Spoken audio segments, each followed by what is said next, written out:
Uncountable noun এবং abstract নাউনের আগে আর্টিকেল বসে না।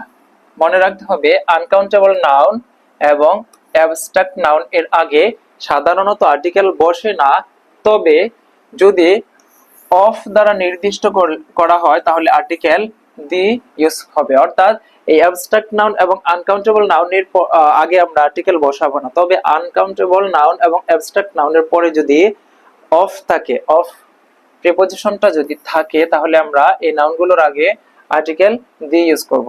যেমন উই ড্রিঙ্ক ওয়াটার, ওয়াটার হচ্ছে একটা আনকাউন্টেবল নাউন, এই জন্য এখানে আমরা আর্টিকেল ইউজ করব না।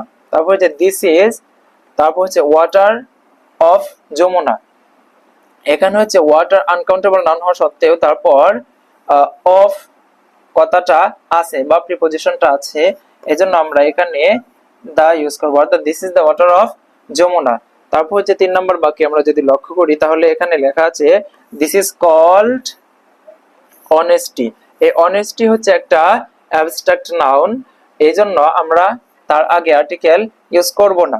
কিন্তু 4 নম্বর বাক্যে আমরা দেখতে পাই this is honesty of Rakib, এখানে অনেস্টি এর পর অফ প্রিপজিশন থাকায় আমরা এখানে আর্টিকেল দিয়ে ইউজ করব, this is the honesty of Rakib. অর্থাৎ আমার মূল কথা হচ্ছে আনকাউন্টেবল নাউন এবং অ্যাবস্ট্রাক্ট নাউনের আগে আমরা আর্টিকেল বসাবো না, তবে এই নাউনগুলোর পরে যদি অফ থাকে তাহলে আমরা আর্টিকেল হিসেবে দি ইউজ করব।